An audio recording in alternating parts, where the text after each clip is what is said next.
Oi, acho que já estamos no ar, não estamos? Então, desculpa o atraso, é um atraso de 10, 11 minutinhos. Queridos, bom dia a todos. Queria agradecer, assim, quem está assistindo a gente lá pelo YouTube, né? E a presença aqui na sala do Guilherme, do Arif, né? Que está dando uma assistência para a gente. E o Gustavo Bonin, que é o nosso querido convidado de hoje da parte da manhã, né? Então, queria falar um pouquinho, né? Da ideia desse seminário, assim, em breves palavras, né? Porque como fica no YouTube, Ô né? Vicente, eu não sei se estão me ouvindo, mas não dá para ouvir a sua voz. Não dá para ouvir minha voz? Estou conseguindo ouvir daqui. Opa, então tá saindo, Guilherme. Acho que aí no sei deve estar meio baixo. Oi, Cleiton, bom dia. Você apareceu aí? Bom dia. Estão me ouvindo? Acho que está todo mundo ouvindo. Produção, estão ouvindo a gente ou não? Então sim. Então tá bom, então vamos lá. Então, Cleiton, você me ajuda aí, estava aproveitando a oportunidade aí para apresentar, né? A ideia do seminário, né? O que a gente vem fazendo, né? E a ideia é mais ou menos essa. Já faz 2 anos, né? Que junto lá com o nosso amigo de semiótica, o Tiago, né? O Tiago foi me orientando na mesma época que o Cleiton foi também, né? A gente já faz há 2 anos, né? O seminário chama-se Caminhos da Semiótica Plástica, né? Caminhos Contemporâneos da Semiótica Visual, Semiótica Plástica. E a gente vem fazendo isso já há 2 anos, né? Junto com o pessoal da Unesp, o ano passado, foi bastante legal, havia bastantes mesas, né? Discutindo de tudo, cinema, histórias em quadrinhos, poesia concreta, né? Tudo que envolvesse a semiótica visual. Aí eu achei que a gente podia fazer também também, né, de 2 em 2 anos, né, intercalando com o que eu faço junto com o Thiago, fazer com o Cleiton, né, que trabalha com música, né, está envolvido com música, semiótica musical, sempre esteve envolvido com as duas coisas, né. Foi um excelente orientando meu, né, fez iniciação científica, igual o Thiago, né, mestrado, doutorado, né. A gente tem assim um convívio bastante, né, bastante extenso, bastante produtivo. Então, eu liguei para o Cleiton e falei, vamos fazer um seminário, né? Tem bastantes alunos aí de semiótica aí no Ceará, né? Um monte, né, de alunos nossos, Ricardo Monteiro, você, né? Foram para lá, né? Trabalhar com a música, né? Foram para aí, né? Trabalhar com a música. Então eu falei, vamos fazer, né? E aí, conversando com o Cleiton, nós falamos, vamos fazer algo modesto, né? Que dure apenas assim 2 dias, né? Com 2 comunicações por dia, meia hora para cada comunicação, para a gente poder viabilizar uma discussão como é mais ou menos o outro seminário, né? Não é aquela coisa rápida, né, que você apresenta 15 minutos, 5 minutos para o debate. A gente pensa em algo mais extenso, né, uma exposição de 20 a meia hora, e depois assim um debate assim que a gente consiga, se for o caso, né, interagir, trocar ideia, né, e, e deixar isso registrado, né, porque hoje a vantagem é essa, né, fica registrado aí, as pessoas podem ver, né. Então eu queria passar a palavra para o Cleiton, né, se ele quiser dizer alguma coisa, depois eu ia fazer uma comunicação de abertura, já que essa primeira mesa, né, como a gente selecionou tal, nós vamos falar de música contemporânea, né? Então, como vi lá que o Gustavo ia falar do Xenax, né? Eu falei, então, vou falar do Schoenberg, então a gente fica, Stockhouse, a gente fica tudo assim na mesma época, né? Com propostas semelhantes, né? E, então, esse foi o critério para montar as mesas, né? Quando é de canção, o pessoal que trabalha mais com canção, né? Então foi esse, né? O critério foi esse. Então aí, Cleiton, passo a palavra para você. Legal, bom dia. Bom dia, Gustavo, Aleph, Guilherme. Justamente o Antônio conversou comigo, né? Falou, vamos fazer uma mesa um simpósio sobre semiótica musical. E, em princípio, a ideia tinha surgido em relação a fazer algo presencial, mas acho que a grande vantagem, se a pandemia deixou alguma coisa de interessante, foi a gente ter realmente ganhado esse traquejo com lidar com as questões online, né? E boa parte da produção científica acadêmica atualmente está se dando dessa forma, até porque a gente está vivendo um desmonte geral dos financiamentos que permitiam a gente viajar, fazer trocas, e agora a gente realmente tem que fazer esse trabalho online, mas a gente permanece fazendo, eu acho que isso é muito interessante. Já tem pesquisadores que vão participar do simpósio, que eu estou muito curioso para ouvir, as comunicações agora da parte da manhã, tenho ouvido falar das pesquisas do Gustavo, na Ampon, a gente faz o simpósio de semiótica musical na Ampon já faz algum tempo, e esse ano não teve, mas eu fui participar de músicas e interfaces, e alguns colegas lá da USP comentaram do trabalho do Gustavo, então estou bastante curioso para ouvir, estou curioso para ouvir as comunicações ao longo aí desses 2 dias, 1 dia e meio, na verdade, né? E então é isso, estou feliz de estar aqui, né? E feliz de que os colegas tenham aceitado participar, e vamos em frente. Então, Cleiton, eu vou começar, né, abrindo os trabalhos. Eu preparei uma comunicação assim bastante breve, né? E eu queria assim até mais escutar vocês, né, que são músicos, né? Porque eu não me considero músico, eu sou um diletante. Eu tenho uma formação musical incompleta, né? Estudei alguns instrumentos musicais mas isso não é suficiente para você assim ter autoridade como vocês têm, né? Que são doutores em música, né? Que tem assim, que tocam, né? Tocam bem. O Cleiton, inclusive, aí está se notabilizando, né? Tanto como intérprete, né? Do violão, como luthier, né? Os violões Cleiton são famosos assim internacionalmente, né? Então eu queria começar a colocar para vocês umas indagações, né, que eu tenho, e até fruto de conversas que eu tive com o Cleiton, né? Porque o Cleiton, assim, ele sempre é meu mediador. Quando eu faço qualquer texto de música, né, o Cleiton lê, ele é o meu destinador, né? O julgador. Ele sempre vê se ele corrige. Então, o que está errado lá é tudo culpa do Cleiton. Então, eu vou fazer assim, eu vou tentar projetar aqui, vamos ver se eu consigo, né? Projetar uma guia aqui. E vamos ver a apresentação do PowerPoint. Tá dando para ver?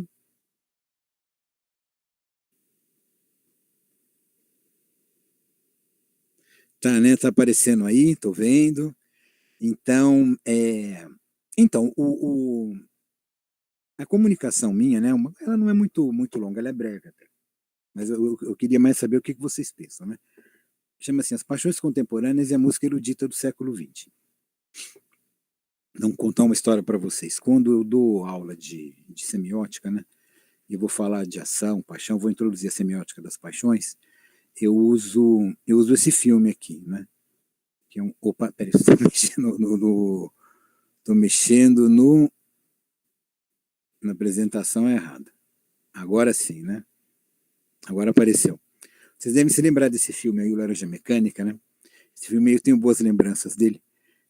Foi o primeiro filme que eu assisti, eu devia ter uns 14 anos, 15, e ele era impróprio para 18 anos. Foi o primeiro filme que eu burlei a censura e consegui assistir, né? Na época, esse filme hoje, eu lembro que ele passa assim no canal aberto assim o tempo inteiro, né? No YouTube tem, mas ele na época assim ele foi um filme assim chocante, né? As violências, a maneira como ele se colocava, ele teve até que ser tirado do ar, né? Por um tempo, né? Mas ele usa música clássica, né? Ele usava bastante a música clássica. Eu lembro que o Kubrick, numa entrevista, esse filme é posterior ao 2001, né? Uma Odisseia no Espaço. E no 2001 o pessoal estranhou, né? Ligeti, o Ratchatúria, né? E não assim a valsa de Mosquerete, né? Ele colocou umas músicas mais assim complicadas, né? Do Ratchatúria. É uma valsa belíssima, né? Aquela que a nave está andando. E todas as composições, né? E até no Iluminado, eu me lembro que ele usa o Penderenque, né? Para algumas cenas assim. Esqueci o nome dele. Já eu lembro do outro músico que aparece lá no filme também, o Bela Bartok, né? Acho que na hora que o menino, que o Jack Nicholson tá lá jogando o bilhar na mesa, né? Acho que toca uma música do Bartok, não me lembro muito bem. Mas aí quando ele fez o Laranja Mecânica, ele falou, tudo bem, então tomem Beethoven, né? E aí ele colocou bastante Beethoven, né? Bastante música romântica, música do século XIX, que são as mais famosas, né, da música erudita, né, que são aquilo que realmente o pessoal reconhece como tal, né. E as duas músicas que eu uso, né, são duas músicas assim que são duas cenas muito singulares do filme, né. Para falar de paixão, eu uso essa música, né, para o funeral da rainha Mary, que é do Purcell, né, que é até do período anterior, e a abertura do Guilherme Tell, do Rossini. Todos vocês lembram, né, que quem assistiu o filme, que é a da paixão, né, ela aparece logo no começo, né, quando ele está lá tomando leite, né, e ele está lá esperando, né, para começar a noite, né, de crimes, né, que eles vão praticar ele lá e a gangue dele, né. E aí toca essa música, né, assim, ela é lenta, acho que ela toca com uma versão de sintetizador, né, do Walter Carlos, né, e a do Guilherme Tell também. E a do Guilherme Tell é um outro momento, é o momento que ele encontra com essas duas mocinhas, né, numa loja de disco, né, imaginar que no futuro, né, ele ainda tem lá, acho que o vinil, né, e ele vai lá, né, atrás dessas composições, procurando lá música clássica, e eles vão para o quarto, né? Eles transam os três. Aí toca essa música do Guilherme Tell, o filme entra em câmara rápida, né? Não sei se vocês lembram, é o oposto da cena inicial, que é tudo muito rápido, ele fica lá com as duas meninas, né? Tira a roupa de uma, tira a roupa de outra, ele mesmo tira a roupa, põe a roupa, e é tudo muito rápido, aí toca essa música, né? Essa música é aquela famosa, né? Não sei se você conseguir solfejar direito, aquela...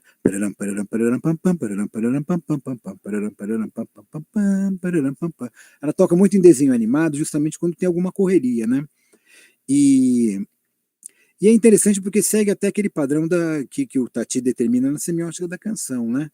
Mas aí com a música instrumental fica bem visível, né? No funeral da rainha, aquelas é mais melodiosa a música, né? Vai do grave para o agudo, né? São notas assim longas, né? A duração é longa, né?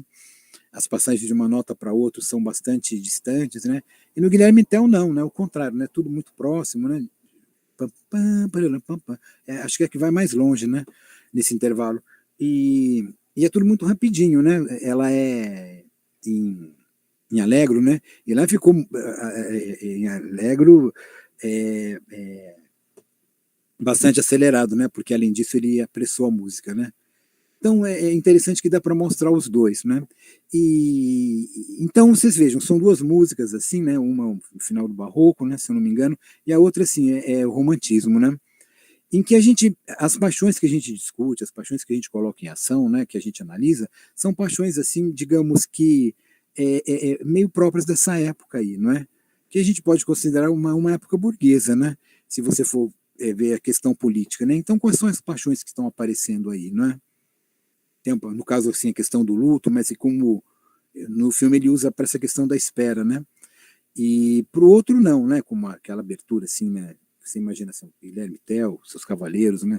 Todo um tropel ali na música, né? Então aponta para essa questão da ação, para um outro tipo de paixão, né?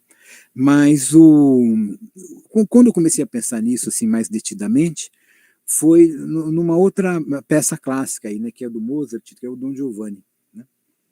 E a cena, todas as cenas são legais nessa ópera, né? Essa ópera é uma ópera fantástica, mas tirando a cena final, né, o spoiler assim da estátua, né? Mas essa daí é ótimo, né? Que é quando o Leporello mostra a lista, né, das amantes do Dom Juan, né? Ele é o mordomo dele, né? Ele cuida dele, né? Que é uma personagem típica, né? Quando você tem o galanteador, você sempre tem alguém que o ajuda, né, que fica lá fiscalizando, né, até o marido chegar para ele dar o sinal, que é a primeira cena, né, não é a primeira cena do Dom Giovanni, mas é uma das primeiras cenas da ópera, né, quando o Dom Giovanni está lá com a amante e o Leporello está lá esperando, né, para avisar, né, que vai chegar o pai, o amante, não me lembro bem agora, né. E aí ela diz assim, né, para o Leporello que o Dom Giovanni falou que ela era a única mulher da vida dele, né. E aí ele fala, não, ele mostra uma lista, né, mostrando todas as amantes que ele teve. Eu acho que ele fala assim que, não sei se na Espanha, na Itália, acho que na Espanha, ele fala assim que foram 1.003 amantes, né, só na Espanha, né. E que ela é um exagero, mas se você aplica assim a semiótica das paixões, não é, você encontra todos os procedimentos estão aí, tá, são até exemplares, né. Você tem o contrato, né, aí você tem a quebra do contrato, e na hora que o Leporello vai contando, né, o número de amantes, fica engraçado assim, porque é um número excessivo, né? Então entra até assim nessa questão do excesso, né, da justa medida, isso que fica engraçado, né? E também o excesso de genuidade dela, né, de achar que ele estava sendo honesto com ela, né? Aí você aparece, essas paixões, você encontra com facilidade, o humor, a cólera, a vingança, o orgulho, e a música vai acompanhando isso, né? Ela seguindo a canção, né? Eu não fiz uma análise de cada canção da ópera, nem teria condição de fazer isso, mas ela vai, pelo que você pode intuir, né? Ouvindo assim, com aquele mínimo de recurso, né? Ação, paixão, você vê que a música consegue exprimir muito bem essas paixões, né? Aí vem uma questão, né? Uma questão assim que às vezes eu discutia, né? Discutia não, eu conversava bastante com o Clayton, né? Sobre a questão da música nova, né?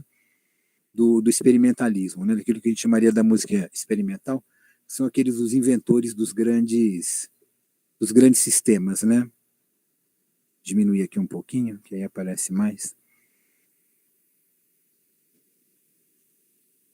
Os inventores assim dos sistemas musicais, né? Ó, tá aí. Aí eu peguei esses três, né, que parece que são bastante representativos. Então você vai, peraí, mas o Bari não é experimental, né? Veja, a questão do experimentalismo, né, pelo menos em literatura, isso é bastante discutível, né? Quando você começa a teatro experimental, não é apenas as vanguardas do século XX, é um procedimento poético que aparece ali. Mas todos os teóricos assim das vanguardas da poesia concreta, principalmente em Portugal, né, eles foram buscar no barroco, né, exemplo de poema processo, poema visual. A Ana Hatta, ele tem um livro, né, que chama Experiência do Prodígio, que ela fez uma vasta antologia, né, de poesias visuais de 1600, né? E eu me lembro que na revista da Poex, né, que era o movimento de poesia experimental português, me parece que na número 1 eles colocaram poesias do Camões, né, que eram aquelas que você podia trocar uma frase por outra e faria sentido, né? Faria não, faz sentido, né? Então seria o que a gente chamaria dos poemas probabilísticos, né? Que você vai combinando e sempre vão sendo gerados novos poemas, né? E eles vão mais longe, né? A poesia concreta brasileira, por exemplo, eles apontaram no período alexandrino, né? Na Grécia, procedimentos assim, né? Tanto é que eles recuperam poesias visuais dessa época, né? E o Ernesto Manuel de Melicássio, ele falava disso no período carolíngio, né? Então, veja, são todas pessoas ligadas à vanguarda, né, da poesia que foram buscar, né, no barroco, em outros períodos, esse procedimento em que o código, né, começa a ser discutido, né? E o Bari, me parece que ele faz isso, né? Quando ele faz lá a questão do cravo bem temperado, os prelúdios, as fugas, né? Em que você organiza, né, um sistema musical que, inclusive, assim, vai se espalhar, né, pelo Ocidente, né, e pelo Oriente também depois, né?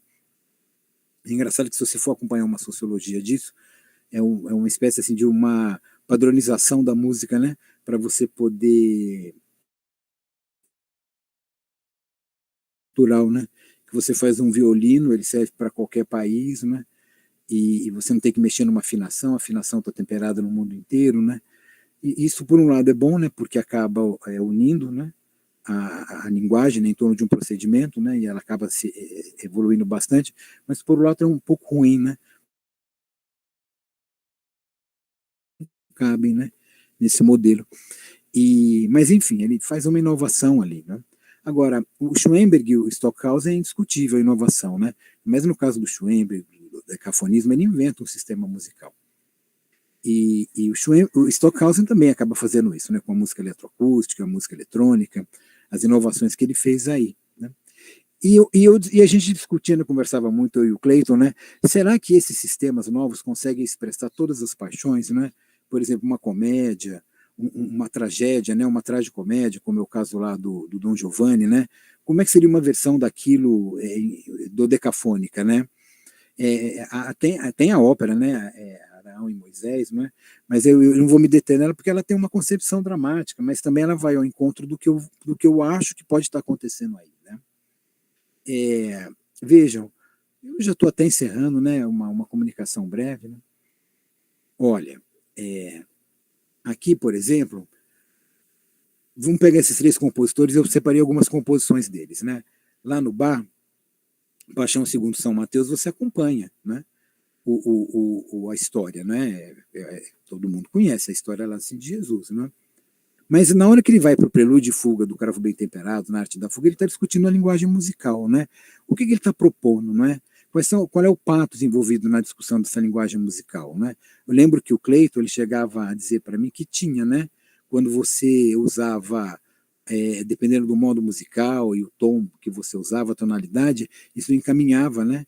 Um patos, uma forma de procedimento que já vinha junto com a escala usada, né? Então, eu queria até que ele falasse um pouco sobre isso, porque ele conhece isso melhor, né? Quer dizer, ele conhece isso, né? Mas o Schoenberg, né? O Pelléas e Melisande, né? Que me parece assim que é de uma época um pouco anterior ao do decafonismo, em que você tinha mais a música tonal, né? Aí como é que você perseguia, né, a escala musical, né?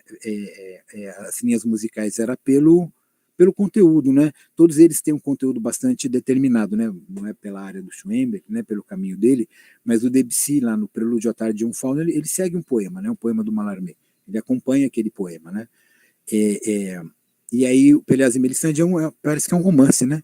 Do Maurice Maeterlinck, que foi até uma história famosa, né? Ela é bastante simbolista, né? Mas como é que ficam as variações para a orquestra, né? Opus 31, né? Em que ele discute uma escala dodecafônica, né? Uma escala em que ele faz as projeções, né? Parece que na abertura dessa peça, se eu não me engano, acho que são as cordas, né? Que tocam a escala, e aí depois as variações são em cima desse projeto, né? Dessa série. Agora, o Stockhausen, né? Os hinos, né? Os hinos falam dos hinos, né? É uma montagem que ele fez com os hinos do mundo, né? Então tem essa concepção que o jazz vai, o sentido vai por uma espécie de uma geopolítica, né? Expressa musicalmente. Luz, ele está falando dos dias da semana, né? Esse daí é famoso, né? A ópera dele que dura não sei quantas horas, né? Parece 72 horas. O som são as horas do dia, né? Mas ele tem composições como Espiral e Polo, que são encaminhamentos de uma performance, né? Em que você vai pegar instrumentos eletrônicos e vai dialogar, por exemplo, com a frequência encontrada no rádio, né? Ondas curtas, amplitude modulada, frequência modulada. Então, tanto é que o registro dela varia muito, não é? Depende da performance, do que está tocando no rádio naquela hora, como... E realmente, todas as que eu coloquei aqui em amarelo, me parece que elas estão discutindo a escala, né? A sequência, a música, né? Então, qual é o pato que está aparecendo aí, né? Em função do quê? Né? Qual é a paixão que está sendo tematizada? Aí eu fui, né? Recorrer, não tem uma questão fechada sobre isso, você vai nos textos clássicos, né, da semiótica das paixões, né? Então você pega lá as paixões simples, as paixões do querer ser, né? Que o Grimaz analisou lá na Avareza, e que me parece que são aquelas em que o sujeito do ser é igual ao do fazer. Você pega lá do Dom Giovanni, tem, né? Aquele apetite sexual extremado do Dom Giovanni em 1003, na Espanha, não sei quantos na Itália. É um querer ser exacerbado, né? Que, digamos assim, que de acordo com uma certa moralização, seria excessivo, né? Mas você explica por aí, não é? É como se ele tivesse em vez da avareza, a luxúria, né? Em que ele vai querendo sempre acumular, né? O que importa é a lista, né? É aquela acumulação, a coleção que ele vai fazendo, né? Aí você explica muito bem com esse modelo, ele dá certo, né? Inclusive com as inflexões musicais, né, na ópera. E aqui a Colha, né, que é a questão dos contratos, né? Porque na ópera, lá no Dom Giovanni, isso aparece bastante, né? Quebras de contratos, né? O próprio Leporeto, em Leporello, né? Contar para... Falei errado o nome dele. Para contar assim, né? Para a amante, ela falou, olha, você não é a única, né? Ele devia ter falado, não, para você ele é a única, olha como ele te ama, né? Mas não, ele entrega, né, o patrão, né? Então, você tem traições, né, aquele lance da estátua, né, que ele desafia a estátua, então vem jantar na minha casa, né, aí, que acho que era o pai da moça, né? Então, você vê tudo isso, né? Você consegue ver lá nas paixões complexas, aparece, né? Aparece a vingança, aparece a cólera, né? Tudo isso você consegue analisar, e a música ela vai acompanhando isso, né? Ela vai paralelamente a essas paixões. Mas como é que fica aquelas outras paixões, né? O que eu acho é o seguinte, né? Pegando pegando assim, né, esse modelo nosso, né, que é o modelo das paixões, né, que é o esquema passional, né, que é o canônico, né, ela que está deduzido no livro Semiótica das Paixões, mas ele está bem explicado no Caminhos da Semiótica Literária, lá do Denis Bertrand, né, da disposição, sensibilização, emoção e moralização, né, que seria o caminho passional. Se você pegar lá no Dom Giovanni, você vai encontrar tudo isso, né, a disposição, né, que seria, traduzindo, né, para uma linguagem da semiótica, o arranjo modal, né, com a qual esse actante se coloca, né, na sintaxe modal da narrativa. Sensibilização é aquilo que faz com que, a partir da disposição, né, apareça, né, a paixão, né, que se coloca assim na emoção, né, quando você detona a paixão, a emoção que revela ela, né, que a revela. Aí você tem aí a moralização, tipo, ó, peraí, tá excessivo isso, né, ou tá muito pouco, né, que é o que a gente reconhece lá na questão da avareza, né, que é o que regula lá as trocas, né, dos objetos, né. Então, veja, esse modelo ele segue par a par com o esquema narrativo, né, onde tem o contrato, você teria o equivalente à disposição, né, que é o princípio do arranjo modal, né, a aquisição de competência, né, que seria aquilo necessário para a realização da performance, a sensibilização seria aquilo que necessitaria, né, na narrativa para que aparecesse a emoção, né, e aí vem a moralização. Então você moraliza a emoção que apareceu porque houve uma sensibilização em cima de uma disposição, né, desse sujeito a se emocionar dessa, se apaixonar dessa ou daquela maneira, né? Então, como é que isso ficaria, por exemplo, naquelas composições, não é? Por onde que você poderia refletir sobre isso, né?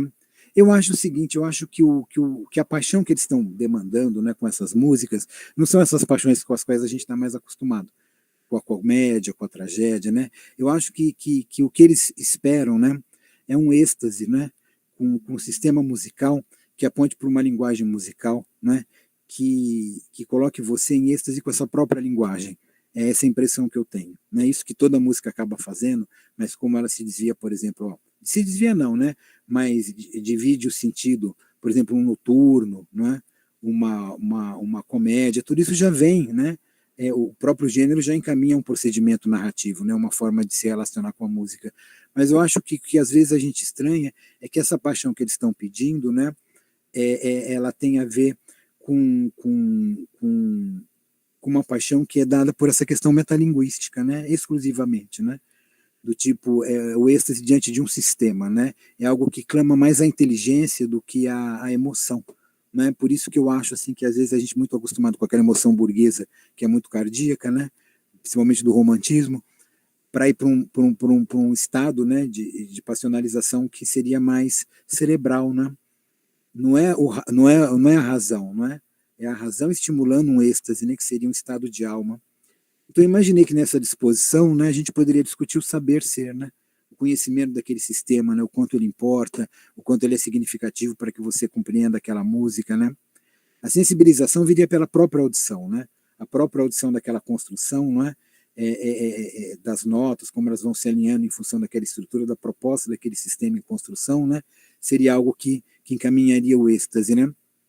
E a moralização, acho que ela recai sobre esse saber fazer, né?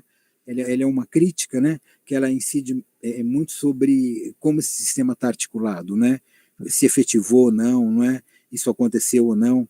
Então fica parecendo, né, que é uma discussão para os músicos, né? Isso muito se fala da música contemporânea, né, que ela é uma música feita para os músicos, né?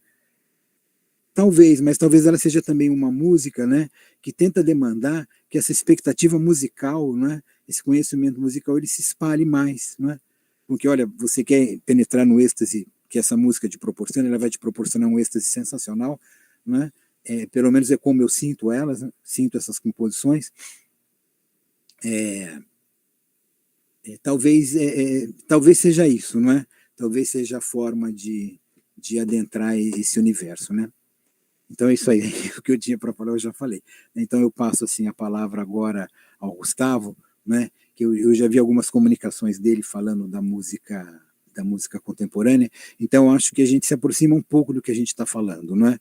Então eu queria saber, assim, ouvir o que ele tem para falar do Xenax, né? Que também é um músico que eu acho que entra digamos assim, nessa dimensão passional, né?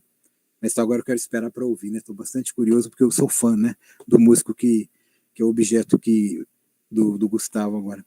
Então é isso aí, queridos. Gustavo, passou a palavra para você, tá bom? Obrigado aí pela atenção de todos.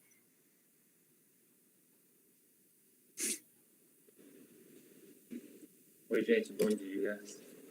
Primeiro eu quero agradecer ao Antônio e ao Cleiton pelo convite. Obrigado, gente. É um prazer estar aqui. Acho que vai ser muito legal.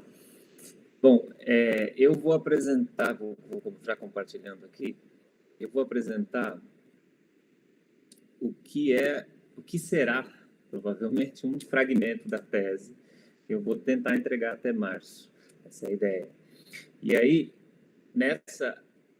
nesse fragmento aqui, eu vou fazer uma apresentação de uma proposta que é bastante conhecida do Xenax, que é a ideia do tempo musical. Vocês estão conseguindo visualizar a apresentação aqui, né? Você tem que tirar o...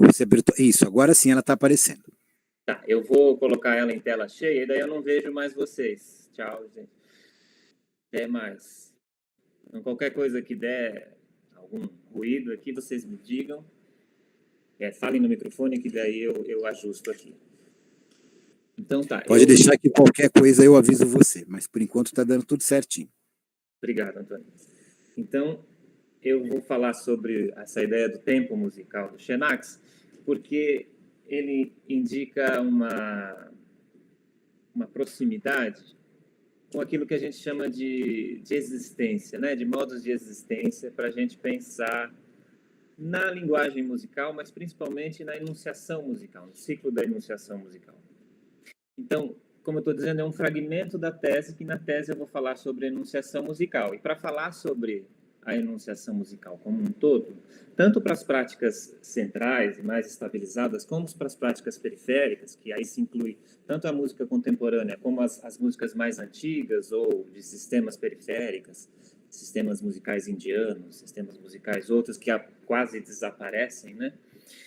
Então, para falar tanto dessa centralidade das práticas mais comuns como das práticas periféricas. E para falar sobre a enunciação musical, eu escolhi essas duas dimensões, presenças e existências. Todas elas dizem respeito à relação do sujeito com o objeto, né? É apenas um modo de organizar a tese. E dentro delas, trabalhar com esses dois conceitos que são a profundidade e a espessura. A profundidade, ela diz respeito à aproximação ou afastamento que o sujeito tem em relação ao objeto. E a espessura é um modo mais metafórico de falar de uma coisa que a gente está bastante acostumado, que é a relação entre superfície e fundo, entre concreto e abstrato, entre figuras figurativas e figuras figurais. Então é isso. Aqui eu quero tratar da espessura da existência. E aí, para as presenças, eu estou trabalhando com duas práticas. Além daquela projeção da enunciação comum, que é a projeção nos sintagmas sonoros, ou seja, nos encadeamentos sonoros, aquelas projeções de pessoa, tempo e espaço, além dessa, eu também quero falar da enunciação da prática, ou seja, da enunciação que lida com os sujeitos em ato, né? Que diz respeito ao musicista na prática artística, ao musicista, que é a união do compositor e do intérprete, e do ouvinte, né? E na prática reflexiva também do pesquisador. Aqui eu vou falar só do musicista e do ouvinte. Então, eu já falei da profundidade tensiva, que diz respeito a essa aproximação e afastamento do sujeito com o objeto, e ela pressupõe duas direções, que são graus de vivência, graus de presença. Então, você tem uma direção que vai da vacuidade à plenitude, passando pela falta, e você tem uma segunda direção que começa da plenitude e vai para a vacuidade, passando pela inanidade, que é uma espécie de amortecimento do ato, né? O pós-ato. Então, e na existência musical, que é uma declinação direta da presença, né? Eu vou falar mais especificadamente sobre os actantes e os textos musicais. Aí cai nessa pergunta bastante discutida nos ambientes musicais, de modo geral. Só marcar que quando eu falo pesquisador e pensador, eu estou falando de qualquer arquitante que produz um pensamento sobre música, né? Não só aqueles que estão sob a coerção das práticas acadêmicas. Então, aqui, voltando para a existência, há uma dúvida geral, que é qual é o texto musical, colocando nos nossos termos, né? Qual é o texto musical realizado, vamos dizer assim. Então, a partir dessa ideia de existência, que eu vou fazer uma aproximação com o Xenax, a gente pode pensar que a existência ela é modulante e que esses textos musicais podem ser realizados a depender da situação ou do cenário enunciativo que você coloca em foco. Performance ao vivo pode ser um texto realizado, o áudio pode ser um texto realizado, a partitura pode ser um texto musical realizado, o instrumento musical pode ser um texto musical realizado. E aí, se você coloca a profundidade na existência, né, projeta a profundidade na existência, você vai ter também duas direções, que a primeira direção diz respeito ao processo que vai do virtualizado ao realizado, portanto, do sistema ao processo, e depois uma segunda direção que vai do realizado para o virtualizado, que é do processo para o sistema, né?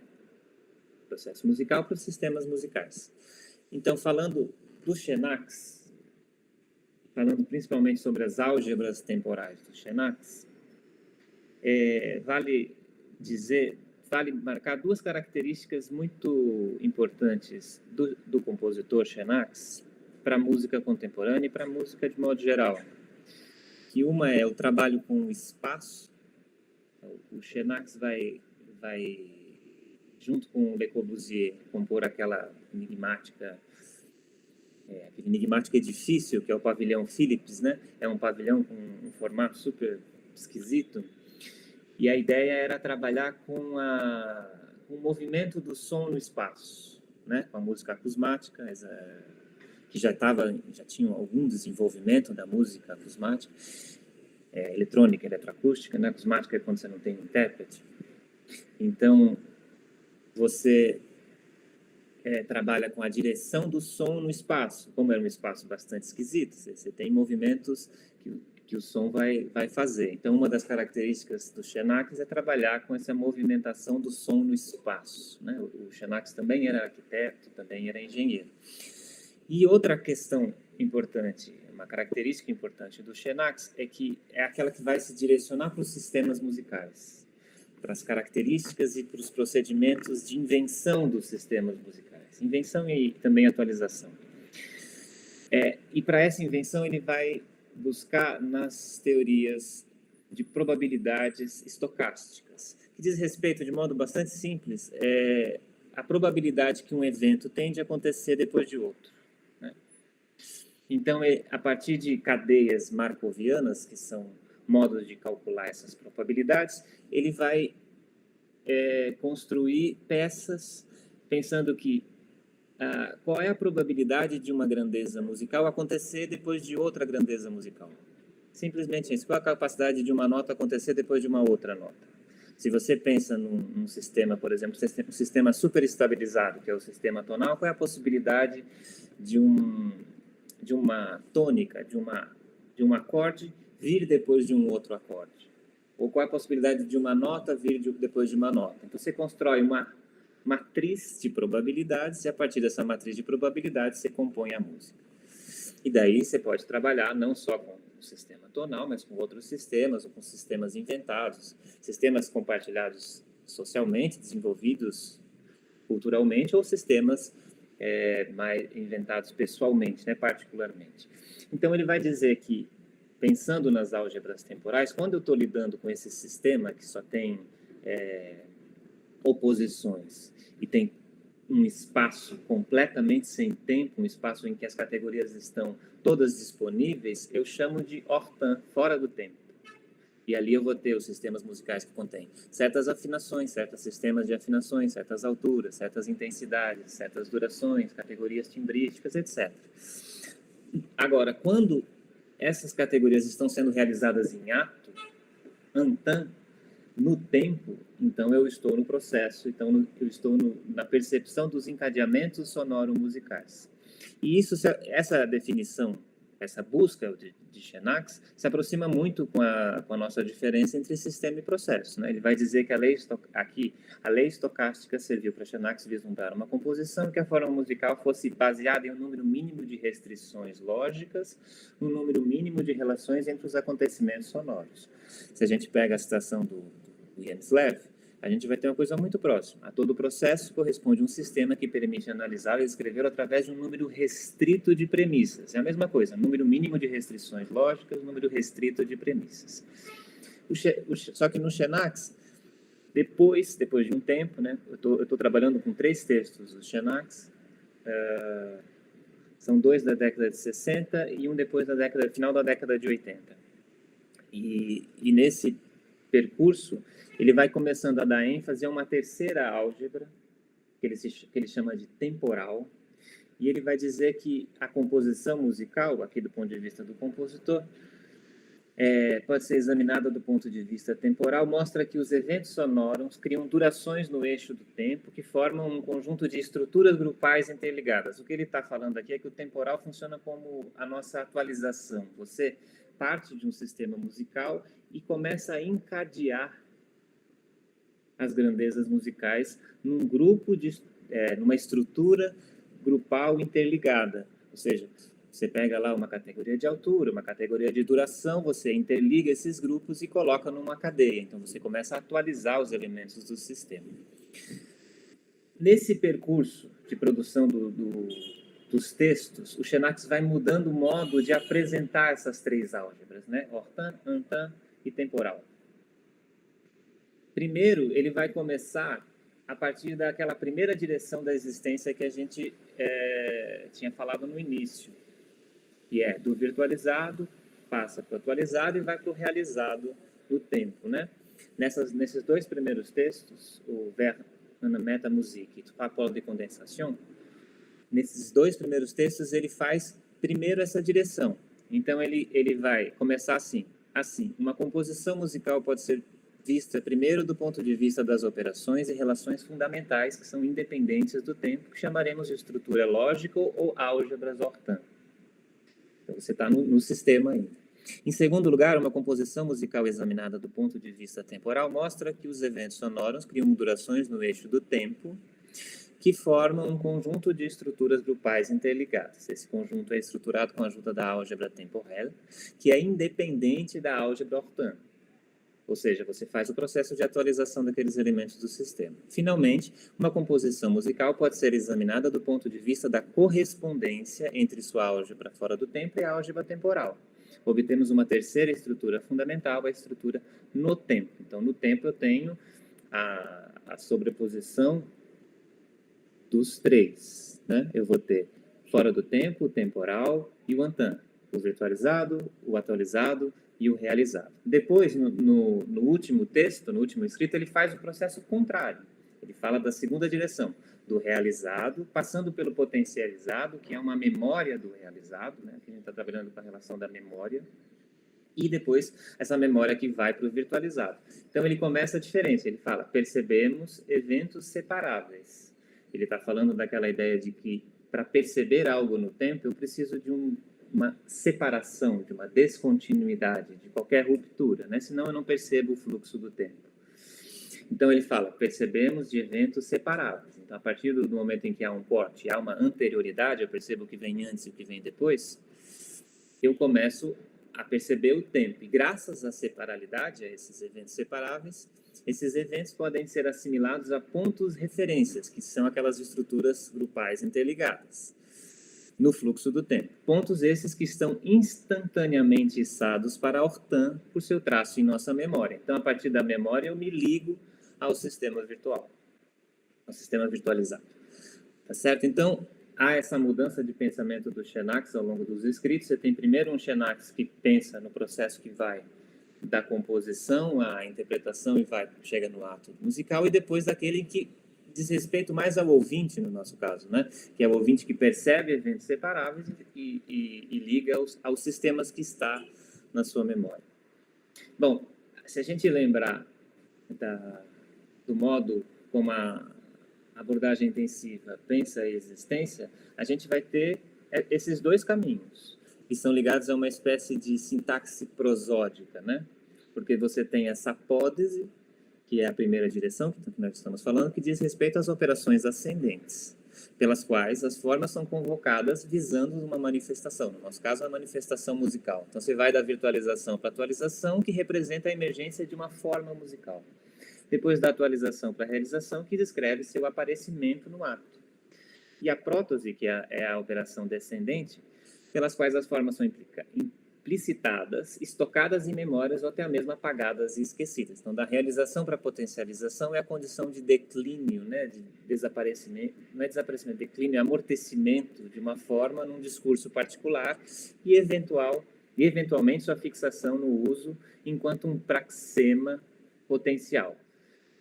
E depois você tem a potencialização para a virtualização, que descreve o desaparecimento de uma forma. Tudo isso a gente tem que pensar a partir da ideia de que a enunciação lida com uma praxis musical. Portanto, é um conjunto de manifestações coletivas, né, que constroem os sistemas musicais.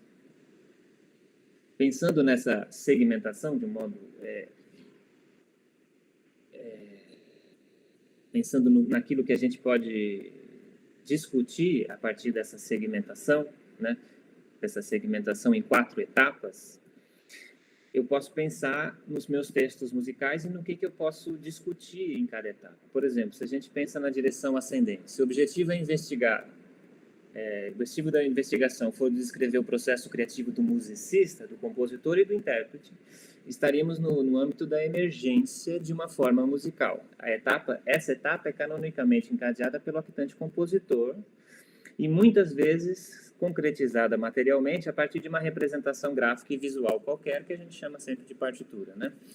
Já o aparecimento, que vai da atualização para a realização, sonora propriamente dita, ou seja, o estudo sobre as escolhas interpretativas de uma obra que já foi atualizada é operado tradicionalmente pelo octante intérprete, em relação direta com o instrumento musical, né? Existe uma junção com esse texto do instrumento musical, mais ou menos junto, uma fusão com esse instrumento musical, e a partir disso ele se transforma numa espécie de tradutor, porque ele interpreta um texto de partida, que é a partitura, né? E realiza um outro de chegada, que vai ser a performance ao vivo, ou uma performance gravada, depende da situação que está sendo colocada em foco, né? E depois disso você tem uma direção descendente. Se a intenção é observar como os efeitos perceptivos de uma obra já realizada são armazenados na memória de um sujeito, um ator individual ou coletivo, né, leva-se em conta o declínio ou amortecimento daquela forma musical. Muitas vezes, a memória de uma performance pode ser concretizada por uma partitura ou por um áudio musical. Eu falo por uma partitura ou por um áudio musical porque a partitura, eu acho, ela, na história da música, ela nasce primeiro como registro, né? A gente realizava as performances musicais e precisava registrar aquilo para não esquecer, exatamente. Então, ela primeiro nasce como um registro, depois ela vira um elemento de interpretação, né? Ela faz parte daí da outra etapa da existência. O Tati vai falar de 2 potencializações, né? Uma tônica e uma átona. A tônica é quando uma surpresa subverte algumas ou todas as características mnésicas, né, da memória de um sistema musical. A átona, a maioria ou todas as características mnésicas de um sistema musical que advém do uso são confirmadas, né? É nessa etapa que se estuda as revoluções ou grandes viradas provocadas por obras ou movimentos musicais específicos. Leva em conta os actantes musicistas, né, compositor e intérprete, e ouvintes também. Na outra etapa da direção descendente, você tem o desaparecimento de uma forma musical que diz respeito à volta dos elementos já armazenados, com mais ou menos tonicidade em nossa memória, ao sistema musical virtualizado. Nessa etapa é que podemos estudar com mais detalhes as mudanças e variações sistêmicas da linguagem musical. Leva em conta os actantes musicistas e ouvintes. O virtualizado pode ser depreendido de todos os enunciados musicais, né? Ou de todos esses textos musicais que a gente está lidando. Aí aqui eu trouxe isso aqui para falar da espessura, mas de um modo bastante rápido, porque eu não quero me deter muito para a gente não ficar aqui. Eu quero falar das situações de uma peça do Xenax. A ideia simplesmente que eu trouxe agora é para mostrar que existe um movimento da existência. Esse aqui é uma representação dos níveis elementares, dos níveis fundamentais do sentido, proposta pelo Pottier, né? E essa curva sinusoidal, se a gente coloca os modos de existência, a gente vai ver que uma realização que vai para a potencialização e vai para a virtualização, que é a nossa segunda direção, a direção descendente, né? E depois uma direção ascendente, a outra realização já não vai ser a mesma realização. Essa é a ideia do movimento, né? A gente pode transformar aquela ciclicidade que a gente estava apontando antes em uma espécie de espiral, porque toda realização vai ser uma nova realização que vai ter as suas confirmações, estabilizações sistemáticas ou subversões sistemáticas, né? De maior ou menor grau e assim por diante. Então, isso é só para mostrar esse movimento da existência. Então, eu escolhi a peça Mycenae Alpha, do Xenax, exatamente porque ela também traz uma característica de emancipação de um dos actantes da enunciação musical, que é o actante da música acusmática, né? Ele faz essa partitura, isso é uma partitura, numa maquineta, numa máquina que se chama o PIC, que é uma grande mesa, assim, grande tablet, que você tem no eixo vertical as alturas e no eixo horizontal o tempo, né? Então você desenha nesse grande tablet, nessa grande mesa, as linhas que correspondem à altura no tempo. Então, quanto mais forte também você fizer, mais a intensidade vai ser. Então, você vai vendo que ele vai construindo uma espécie de uma relação entre as alturas ali, né? Ao longo, a partir desse desenho, que vai lá para o agudo e para o grave, tem todo um espectro dessas alturas. Bom, eu vou trazer para a gente falar da existência musical desse ator musical. Uma coisa que eu não falei que é importante, que é bastante relevante a gente fazer a diferença entre ator musical e actante musical, né? Porque actante são aqueles elementos sintáticos que dizem respeito ao compositor, ao intérprete ou ao ouvinte. Os atores são aqueles que recobrem esses actantes, né? O Xenax, nesse caso aqui, a gente vai ver que ele vai recobrir tanto compositor como intérprete, que faz parte dessa característica específica da prática de música acusmática, que é a emancipação do compositor, porque ele prescinde do intérprete. Na linguagem musical, na enunciação musical como toda, a gente tem uma outra prática que é o intérprete que faz essa emancipação, né? Que é uma prática super antiga, que aliás é uma prática que o Bach fazia muito bem, que é a prática de improvisação. O intérprete prescinde do compositor, ele faz a passagem sozinho, né, do sistema para o processo, do sistema musical para o ato. Mas aqui eu estou falando do ator Xenax, que vai recobrir compositor e intérprete. Então, eu trouxe 4 cenários. Eu vou falar rapidamente para a gente também não comer muito tempo. Eu não sei como é que eu estou de tempo aqui. Então, vamos lá. São 4 situações. O tempo está ótimo, fica à vontade, tá, Gustavo? Tá bom. Qualquer coisa me dá um toque, Antônio. Tem 4 cenários. Uma performance ao vivo de uma difusão sonora, que tem palco e plateia, uma difusão só acusmática, ou seja, eu vou ter só difusores, caixas sonoras, né, e uma plateia. A segunda situação, que é um áudio musical de uma difusão somente sonora. A terceira, que é um vídeo partitura no YouTube. E o quarto, que é a partitura no ato da realização visual do PIC, ou seja, no ato em que você escreve a partitura, desenha a partitura, né? Então, na primeira, a gente falar só da circularidade, das passagens da existência, eu vou ter do virtual para o atual, do virtualizado para o atualizado, um actante compositor que faz emergir pelo PIC uma representação gráfica e visual. Nesse caso, eu vou ter uma partitura atualizada. A modelização, a face existencial dessa partitura vai ser uma partitura atualizada. No caso, quando eu faço a passagem do atualizado para o realizado, eu tenho um compositor, um actante compositor-intérprete, né, que ele vai superpor o compositor sobre o intérprete, se funde a um instrumento que é o compositor, que é o computador difusor, e faz aparecer uma realização sincrética. Porque você vai ter presenças musicais e cênicas ao vivo a partir de uma interpretação da partitura feita no PIC, né? O computador vai servir como um tradutor daquela partitura. Então, você vai ter uma partitura atualizada e uma performance ao vivo realizada. Se a gente pensar que não vai ter um áudio gravado naquela performance, então, actantes, musicista e ouvinte em ato levam para a memória uma realização aprendida. Vai ser mais tônica, menos tônica. Depois, do potencializado para o virtualizado, o actante, musicista e ouvinte em ato fazem desaparecer uma memória mais ou menos tônica de uma realização aprendida, que pode levar eventualmente o sistema a uma mudança. Então a performance ao vivo vai ser virtualizada, né? A partir da performance que você vai tirar os traços de uma mudança ou variação.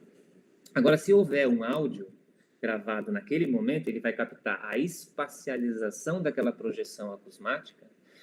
Então, eu vou ter do realizado para o potencializado um áudio musical. Eu vou ler tudo. O actante, musicista e ouvinte em ato levam para a memória uma realização aprendida, essa que foi concretizada parcialmente por um áudio musical gravado ao vivo, contendo uma cena auditiva do espaço sonoro. Eu falo concretizada parcialmente porque a gravação também lida com um processo de tradução, né? Eles chamam de transdução, exatamente, que é um processo que você converte um tipo de energia em outro, que é o que faz o microfone. Então, você não pega totalmente aquilo que está sendo captado, já é uma nova interpretação. Por isso que você tem esse concretizado parcialmente. E daí, com o áudio gravado ao vivo, a etapa de potencialização para a virtualização, você vai ter tanto a performance ao vivo quanto o áudio musical virtualizado. Desses textos musicais, você pode tirar os traços do sistema, né? Então, na espessura da existência que você marca, você vai ter a performance ao vivo como realizado, atualizado a partitura gráfica, potencializado você vai ter áudio musical gravado ao vivo, se tiver o áudio, né? E virtualizado a performance ao vivo e também aqui faltou o áudio musical no virtualizado. Bom, um segundo cenário que diz respeito a uma escuta só do áudio, aqui você vai ter cenas predicativas as mais variadas possíveis, porque você pode, do ponto de vista do ouvinte, ouvir ela em qualquer lugar, né? Você pode ouvir numa sala acusticamente preparada, no sótão da sua casa e tal, sentadinho, bonitinho, ou você pode ouvir ela no metrô, você pode ouvir na rua, você pode ouvir ela em qualquer lugar. Então, as cenas predicativas dessas são as mais variadas e isso tem que ser levado em conta quando você vai fazer a análise de um áudio, né? Do ponto de vista da situação em ato. Mas do ponto de vista da existência, você vai ter a mesma etapa, né, o actante do virtualizado para o atualizado. O compositor vai fazer emergir pelo PIC uma representação gráfica, e aí você vai ter um compositor-intérprete, um actante compositor-intérprete que se funde ao computador difusor e faz aparecer uma realização sonoro-musical, agora é só sonoro-musical, concretizada num áudio musical, a partir de uma interpretação da partitura feita no UPIC, né? Então, você vai ter partitura atualizada e áudio musical realizado, você já não está mais lidando com a performance. Então, aqui o actante musicista vai levar para a memória uma realização do áudio e também para o sistema um áudio musical. Aí, na espessura, você vai ter áudio musical realizado, no atualizado partitura gráfica, no potencializado áudio musical e o outro também áudio musical. Esse, do ponto de vista da existência, você vai lidar mais só com o áudio, né? Você não lida com as outras presenças que estão na performance musical. Um terceiro cenário, por exemplo, que é aquele da partitura, do áudio partitura ou do vídeo partitura, que é publicado no YouTube, você vai ter uma particularidade na existência, que é o aparecimento do que eu estou chamando de copista videomaker, mas é um nome ruim, mas serve para falar de um papel interessante, né? Na etapa da virtualização e atualização, você vai ter a mesma coisa. O ator Xenax vai lá e realiza, ele faz emergir pelo PIC, né, uma representação gráfica que é a partitura. Você vai ter o compositor-intérprete que faz pelo computador difusor um áudio musical atualizado. Mas aí esse tal de compista videomaker, ele vai fazer a junção do áudio com a partitura e vai publicar essa junção entre o vídeo e a partitura no YouTube. Então, você vai ter o vídeo partitura musical realizado, que é diferente de você ter só o áudio, né?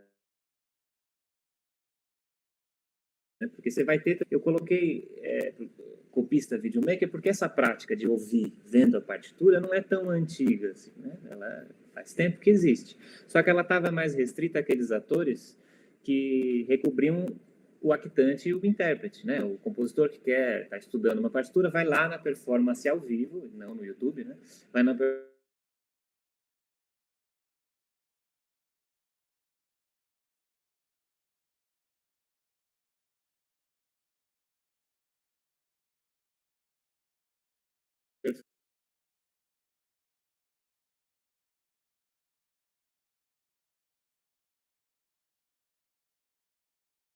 Será que ele caiu, Cleiton? Eu estava na dúvida aqui se foi eu que caí ou se foi ele. Não, foi ele.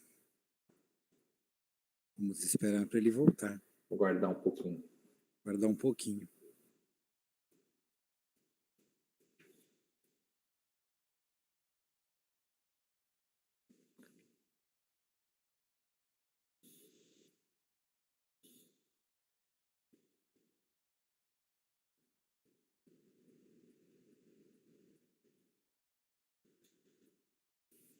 Bom, a produção aqui está mandando uma mensagem para ele, então vamos ver se que às vezes a gente cai, né, Cleiton? A gente não percebe.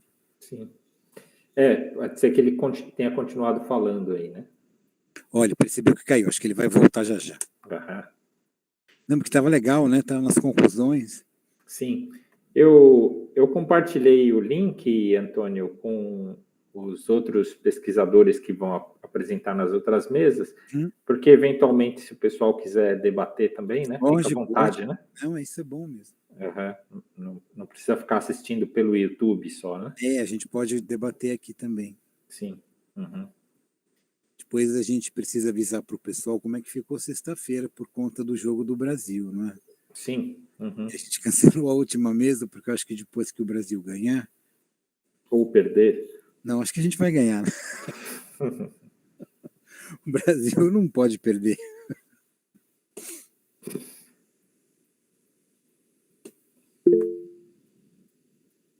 Isso mesmo, Ailton, tem que ser o Hexa. Né?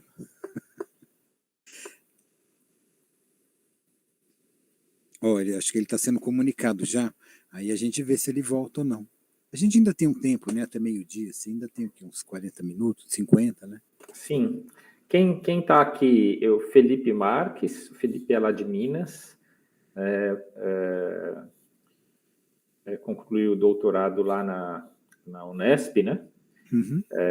O Ailton, que é daqui do Cariri, que trabalha com música e cinema.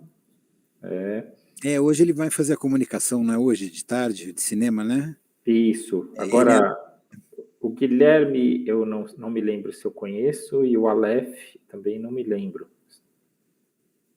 O Aleph é da produção. Ah, certo. E o Guilherme, ele é meu orientando de IC. Ele terminou, ele fez um trabalho sobre o Frank Zappa, que é o que ele vai apresentar hoje. Ele vai falar da canção experimental. Ah, legal. Mas é numa mesa, acho que de canção, não é? Não, é amanhã que ele vai falar. Hoje à tarde vai ser a Natália, né? O Ailton, né? Isso. É só os dois, a Natália e o Ailton. Eu vou dar uma palavrinha também, porque o meu trabalho estava previsto para amanhã à tarde, né? Hoje você prefere falar de tarde, né? Aí amanhã fica amanhã a gente vai ter o Ricardo Monteiro, né, de manhã, o Caio Lemos. E o Guilherme, não é? O Guilherme Pezente, isso mesmo. Uhum. O Caio, que era da segunda mesa, veio para a primeira, não é isso? Exatamente. Uhum. A gente foi atropelado pela Copa, né? Mas ainda bem, né? Um atropelo legal, né? Eu espero que dê o Hexa mesmo, né? Eu estou acompanhando. Você sabe que eu não sou tanto de acompanhar futebol, mas eu fiquei empolgado dessa vez. Acho que todo mundo ficou, né? Uhum. Meu Deus, onde está o nosso colega? Será que ele caiu? Será que a internet dele fracassou? Porque às vezes acontece. Mas ele está aqui em São Paulo, né? Eu, se eu não me engano, ele sempre morou em São Paulo, né? Mas aqui, que hoje tem sol, eu moro aqui no Butantã, quando chove, cai mesmo, né? Às vezes a gente está no meio de congresso, o Guilherme está falando que está ruim também a internet. Bem, vamos fazer o seguinte, Cleiton. Se ele voltar, não é? A gente retoma de onde ele parou. Mas eu acho que a gente podia, assim, trocar uma ideia nós aqui, né? E aguardando, né? Para a transmissão não ficar parada, né? Então, eu queria, assim, eu estava acompanhando o trabalho, né? Eu acho que eu já tinha visto ele falar alguma coisa dessa questão do Xanax, né? E eu acho muito legal, sabe, esse tipo de pesquisa que a gente vem fazendo, porque a questão da semiótica, né? Às vezes eu converso com alguns músicos que falam, peraí, mas por que vocês estão discutindo isso, né? A música tem uma metalinguagem para discutir isso, né? Vocês são músicos, né? E é claro, mas aí vem essa questão, né? Por que a gente vai para a semiótica, né? No meu caso é porque eu não tenho escolha, mas vocês são todos músicos, né? Inclusive a semiótica ela não é o veio principal, né? Vocês compõem, tocam, dão concerto, né? Mas a ideia é a seguinte: uma teoria legal que a gente tem é essa teoria da interpretação de um texto, né? Da significação, né? Da construção, que você pode, a partir assim do texto-objeto, por meio de uma metalinguagem que não é tão complicada, não é? Convenhamos, né? Você está falando de enunciador, plateia, receptor, não é? Isso é uma coisa fácil, né? De você pegar. Mas essa questão da existência, ele voltou, né? Essa questão da existência é importante, né? Então, eu acho muito legal trabalhos como o dele, assim, que estão dando formas de compreensão dessa linguagem, que é uma linguagem complicada, né? Ô, Gustavo, voltou, né? Vou devolver a linguagem para você, devolver a palavra para você. Me desculpa, gente. Não, Eu vi um barulhinho. De boa. Eu vi um barulhinho, mas como eu estou falando sozinho, a gente fica nem um doido aqui. Eu falei para ninguém agora, foi maravilhoso. Bom, eu vou só me perguntar para vocês em que momento que eu parei. Você parou no terceiro slide, em que você estava falando daqueles objetos assim da enunciação, não é? Em que você estava falando assim da música, né? Terceira situação, né? Terceira situação. Terceira situação. Perfeito. Você estava no meio dela, no meio das reflexões. Obrigado. Então aqui eu estou falando do copista videomaker. Eu vou começar do mesmo ponto, pode ser? Ok. Claro, por favor.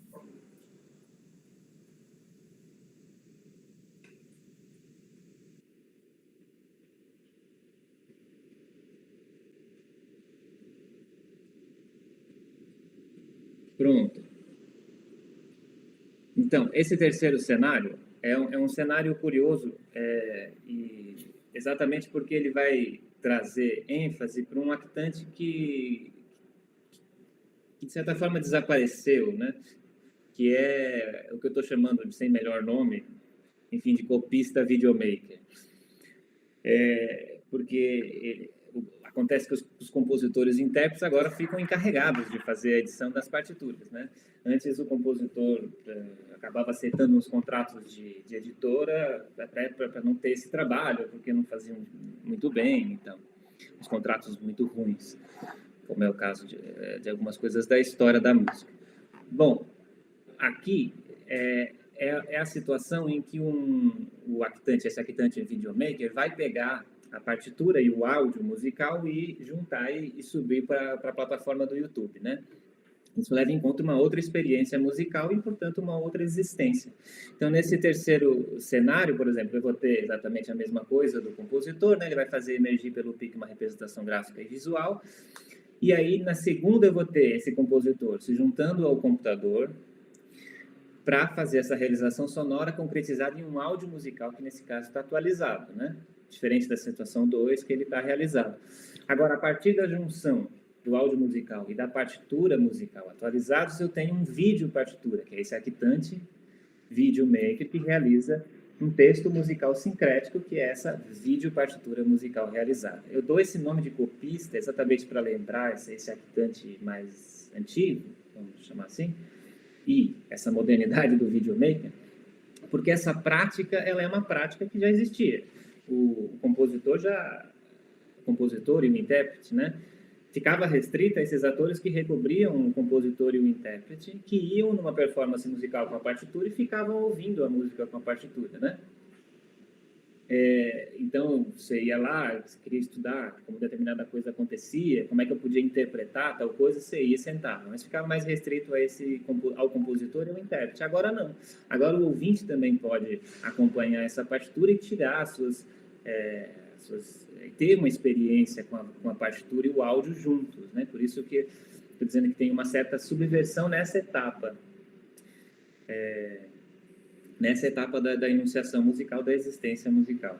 Então, depois, o actante musicista, que agora é esse combo, né, sincrético de compositor, intérprete e copista, e o ouvinte levam para a memória uma realização aprendida, que é o vídeo partitura musical potencializada. Isso dá a esse actante copista uma potência de invenção. Agora eu ainda estou aqui, tem que aparecer um som. Isso dá para o copista um potencial de invenção maior, porque se você percebe naquelas páginas de Instagram desses score falling famosos, né? Você tem uma invenção do tipo, eles pegam uma situação cotidiana qualquer, como uma porta batendo, uma janela abrindo, uma bicicleta passando, um carro, e eles transcrevem isso para uma partitura, e aí começam a compor em cima dessa partitura, né? Então já é uma invenção do copista, né, ao transcrever uma situação cotidiana. Então dá um certo processo de emancipação para esse copista, para esse actante copista. Então daí nas outras etapas eu vou ter sempre a videopartitura potencializada, na etapa da realização para potencialização, e da potencialização para virtualização. Essa videopartitura musical ela é virtualizada, né? Você vai tirar os traços para falar desse sistema que é um pouco transformado, né? Porque é mais comum que você não tenha partitura no ato da experiência musical. Então, aqui na espessura, você vai ter sempre a videopartitura musical, e no atualizado você vai ter a partitura gráfica e o áudio musical como atualizado. Certo? E o quarto cenário eu faço como se fosse uma espécie de lupa numa das etapas, né? Porque como nesse caso do Bisenai Alpha do Xenax, ele está recobrindo esses dois papéis actanciais, que são papéis enunciativos, que são o compositor e o intérprete. Então eu preferi fazer essa lupa, né, nesse ato da composição da partitura. Mas isso pode ser feito, essa lupa pode ser feita também naquela etapa da interpretação, do intérprete, né? Quais são as escolhas interpretativas, aquela tradução, ou mesmo, tradução da partitura, ou mesmo naquela prática em que o intérprete se emancipa completamente, que é a prática de improvisação. Então, você tem no quarto cenário, a primeira etapa, então, se transforma naquela de fabricação do instrumento. Então, surge o actante luthier nessa situação, né? Porque você precisa fabricar o instrumento musical, o picking, que é um instrumento de composição, né? A mão do compositor também é um instrumento de composição. Então, você vai fabricar esse pique para fazer a partitura, certo? Então, você tem a virtualização, a atualização, que faz emergir ou fabricar, falando um instrumento musical, o pique. Então, o instrumento musical, o pique vai ser o atualizado, nesse caso. Aí o actante, compositor, intérprete infunde ao instrumento pique para fazer aparecer uma realização musical cuja sonoridade está latente na visualidade da partitura. Então, você vai ter uma partitura gráfica realizada, certo? Com uma sonoridade latente. Então, aqui, os actantes, depois, no realizado para o potencializado, você tem os actantes musicista e ouvinte em ato que levam para a memória uma realização aprendida. Então, você vai ter uma partitura gráfica potencializada. E depois, do potencializado para o virtualizado, você também vai ter uma partitura gráfica virtualizada que pode mudar o sistema. Nesse caso, até muda um tanto, porque você vai pensar como é que é a representação gráfica de uma partitura, né? Então, na espessura, você vai ter a partitura gráfica como realizada, o atualizado, o pique, como instrumento musical, potencializado a partitura gráfica e virtualizada a partitura gráfica também. Bom, essa eu acho que são as situações que eu trouxe, os cenários que eu trouxe. Há milhões de cenários possíveis e cada actante pesquisador, ou mesmo os actantes compositores e intérpretes e ouvintes, podem construir esses seus cenários, tá certo? E é assim que funciona as transformações da enunciação musical. Mas a ideia é que, com essa proposta de existência, você pode pensar na prática, no ato como um todo, e compor as etapas existenciais dessa existência, dessa prática como um todo, né? A partir do momento em que você diz qual é o texto musical realizado, se há performance, pensando nos 4 mais canônicos, né? Na performance, no instrumento musical, na partitura ou no áudio musical, a partir da escolha de qual você compõe a sua existência, né? E aí vão ter particularidades em cada etapa, vão ter estabilizações sistemáticas de uma enunciação musical ou subversões, como eu tentei mostrar algumas subversões, algumas estabilizações, né? E também qual é a qualidade existencial desses textos musicais, né? Uma partitura gráfica atualizada é diferente de uma partitura gráfica realizada ou uma videopartitura gráfica realizada, né? Você vai ter coisas diferentes. O ouvinte, principalmente, vai ter experiências completamente diferentes nesses três. Então, acho que é isso. Eu espero que agora não tenha caído. É Não, isso. estamos te ouvindo. Certo, fomos até o final. Boa. É isso, gente. Obrigado, Antônio. Obrigado, Cleito. Obrigado a vocês que estão ouvindo aqui e no YouTube. Então, a hora que você caiu, né, a gente estava aí trocando uma ideia, né, para não ficar aquele vazio, né? Então, queridos, né, eu estava dizendo algo parecido com o seguinte, né, que às vezes, assim, às vezes conversando com alguns músicos, né, o pessoal assim me pergunta, né, mas por que, né, que vocês vão pela semiótica, tal, né? A linguagem musical, ela dá conta disso. Ela dá conta, assim, evidentemente, da produção, da exegese, da análise, né? Eu lembro que o Cleiton me recomendou uma vez a leitura daquele livro do Pierre Boulez, que saiu pela Perspectiva, né? São em 2 volumes, em que ele analisa a música, né? Ele tem um modelo teórico lá para analisar qualquer sistema, qualquer composição, né? Ele até parte de uma oposição, né? Básica, parecida com a continuidade e descontinuidade, né? Ele fala que tudo é contínuo, a diferença é o liso e o estriado, né? Ele cria essa oposição, né? Essa categoria, uma categoria formal, né, para explicar a questão da música. Mas, enfim, né, tentando, assim, né, justificar o porquê que, às vezes, assim, a gente vai pela semiótica. Porque a semiótica ela tem um poder de explicação, né, dessa fluência, né, da interpretação, da compreensão do texto, não é? Vamos chamar enunciação, né, que aí você generaliza, você escapa um pouco da questão da interpretação, enfim, né? Mas isso é importante, né? Como é que isso circula, né? Como é que as pessoas aprendem isso? Porque eu creio que muitas pessoas não ouvem mais essa música, né? Não porque ela seja difícil de ouvir. Se você pega o sistema dela, ela é bem prazerosa, né? Mas é porque sequer há uma noção de que você tem que mudar o sistema, mudar a forma de entender, perceber essa relação entre o potencial virtual, né, o real, né, o atual. E isso eu acho que ajuda, né? Acho que essa metalinguagem nossa, ela ajuda a você discutir, né, essa apreensão da música, né, que é importante.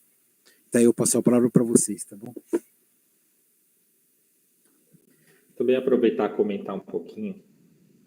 Acho que as duas falas conversam bastante, né? Porque o Vicente trouxe algumas coisas bem interessantes aí, e acho que, no fim das contas, né, ele acaba, de certa forma, quando ele pergunta, né, coloca a questão sobre a relação dos afetos, né, que a gente pode identificar, por exemplo, isso muito claramente na música barroca e na música clássica, né, que era uma coisa que eu lembro que o Vili Correia falava muito sobre esse compartilhamento do código com a sociedade barroca e com a sociedade clássica, né? Esse compartilhamento de código que nos dias de hoje não ocorre mais, né? Então, assim, essa pergunta que foi colocada assim, será que essa música ela também traz afetos, ou ela propõe a realização de afetos, né? Eu acredito que acaba, de certa forma, essa pergunta nos obrigando a extrapolar a análise para a enunciação, né? Que é algo que o Gustavo aborda diretamente, né? E que a gente começa a ver que praticamente todos os trabalhos que falam de música acabam transpondo a discussão para a enunciação, né? Então, eu me considero assim já da geração anterior de semioticistas da música, né? E anterior a mim, a gente vai ter a geração do Ricardo e do Peter, né? E acho que anterior a deles é a do Tati, né? Então, assim, que é quase que inaugural, digamos assim, né? Nesse primeiro momento da semiótica, havia uma preocupação muito grande em não transpor o texto, né? O texto imanente, como se dizia, né? E, embora já houvesse alertas de que contexto também é texto, né? Mas havia quase que uma preocupação metodológica em isolar o texto, né? E aí, quando a gente começa a discutir semiótica musical, a gente começa a perceber que, de uma forma muito mais clara, não existe significação musical se você não levar em conta a cena enunciativa, né? Que na música isso fica muito mais evidente. No discurso verbal também, né? O problema é que o discurso verbal ele é muito mais hábil em enganar a nossa percepção significativa, porque é muito mais simples você pensar que está entendendo uma coisa, quando na realidade talvez fosse outra, né?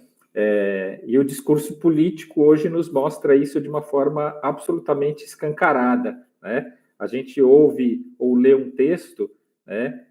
Ou ouve um discurso e fala assim, não é isso que esse cara está dizendo, ele está dizendo exatamente o contrário, né? Por trás desse discurso tem isso, isso e aquilo, né? E pessoas entendem exatamente o oposto, né? Então, achei muito interessante esse diálogo, né? E essa predominância da questão da enunciação nas pesquisas em semiótica musical e como isso, de certa forma, dialoga com a semiótica verbal ou com a semiótica visual, ou, de certa forma, faz antever os caminhos da semiótica verbal, da semiótica visual, né? Porque a música talvez, já dizia o Nattier, né? Talvez a linguagem estrutural em essência, né? Ela é puramente estrutural, né? E aí, legal que o Gustavo trouxe outros elementos para essa discussão, como, por exemplo, o processo de confecção do instrumento, né?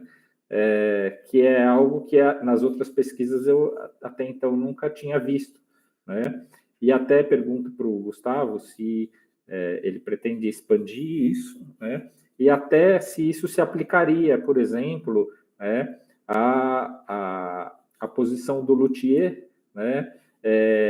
Por exemplo, na construção de uma linguagem musical ao longo da história da música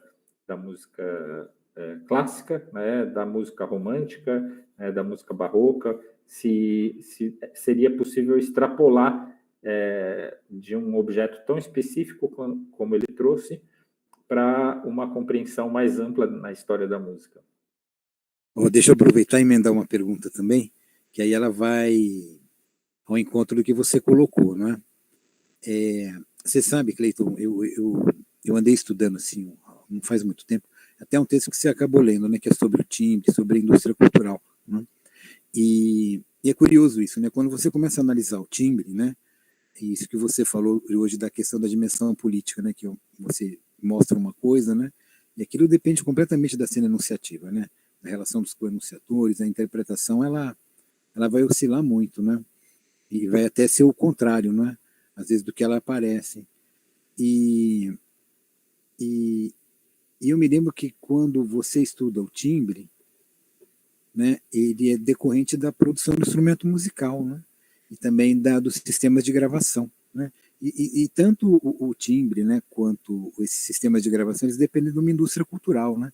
E antes de uma indústria, né, que vai produzir, né, aquele instrumento, aquela forma de gravar, e tudo aquilo vai organizar o som de uma maneira em que a questão política ela é muito mais explícita ali, né? Eu lembro que eu comentava assim já com você, a questão da percussão, né? De hoje você ter, por exemplo, a LP, né, que te dá os instrumentos todos prontos, a mesa de percussão, né? E é um timbre bem padronizado, né? E antigamente não, né? o percussionista ele tinha que montar aquilo a partir de uma bricolagem, né? A partir do que ele encontrava ali, né? Guizo, campana e tamanco. Eu lembro que eles usavam de tudo, né? Prato não prato prato, né? Mas prato de comer mesmo, né? Garrafa, ganzá feito com tampa de Yakult. Aí de repente eu vi, né? Na LP isso está industrializado, né? Já vem com aquele formato, mas só que o som está padronizado, né? Já vem com o número certo do recheio, né? E antes a gente variava isso, né? Então eu acho que isso mostra muito assim essa questão política, né? Quando ela aparece na questão do timbre, né? E como é que você, Gustavo, assim, com essa emendando a pergunta do Cleiton, né? Você acha que dá para extrapolar o modelo que você está propondo para essa questão do luthier, né? Como é que ficaria essa questão da indústria cultural, né? Em que antigamente você tinha a bateria, né? Às vezes você fazia a sua bateria, né? Hoje não, você compra, ela vem pronta, né? Eu lembro que o Zé Nazário ele tinha uma bateria que cada casco vinha de uma bateria diferente, né? Aí depois que ele virou endorser acho que da Peer, né? Ele ganhou uma bateria sensacional, com aro folheado a ouro, mas era um padrão, né? Ele começou a vender um som mais padronizado do que ele fazia antes, né? Que era algo mais baseado nessa bricolagem.